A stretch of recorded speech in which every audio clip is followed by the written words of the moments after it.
Young tiger NTR కథానాయకుడిగా Prashanth Neel direction లో ఒక ప్రాజెక్ట్ అయితే లాక్ అయిన సంగతి మనందరికీ తెలుసు.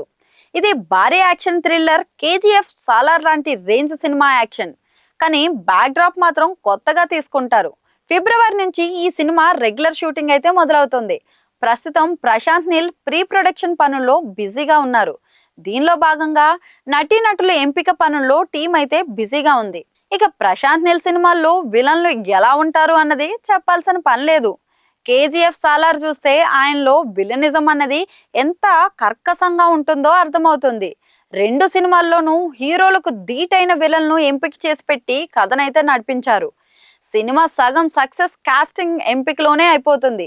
మరి యంగ్ టైగర్ కోసం ఎలాంటి విలన్లు దించుతున్నాడు అంటే ఇప్పుడు ఏకంగా హీరోల్నే విలన్లు చేసేస్తున్నారు. బిజు మీనన్ మాలీవుడ్ లో పేరున్న హీరో. ఇతడు టాలీవుడ్ విలన్ గా సుపరిచితం. రెండు భాషల్లోనూ చాలా సినిమాలు చేశారు. తాజాగా బిజు మీనన్ ఒక విలన్ గా ఎంపిక చేస్తున్నారట. ఇందులో ఆ పాత్ర ఎంతో పవర్ఫుల్ గా ఉంటుందట. ఇక మరో విలన్ పాత్రకు మాలీవుడ్ స్టార్ హీరో టివినో థామస్ ని తీసుకుంటున్నారట. ఈ పాత్ర ఇంకా శక్తివంతంగా ఉంటుందట.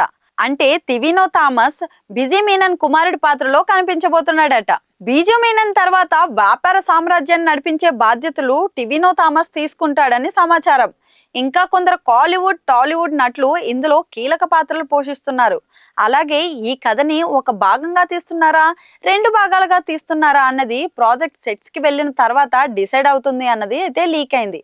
మొత్తానికి తారక్ సినిమా కూడా భారీ యాక్షన్ థ్రిల్లర్ అని మరోసారి అయితే క్లారిటీ వచ్చేసింది.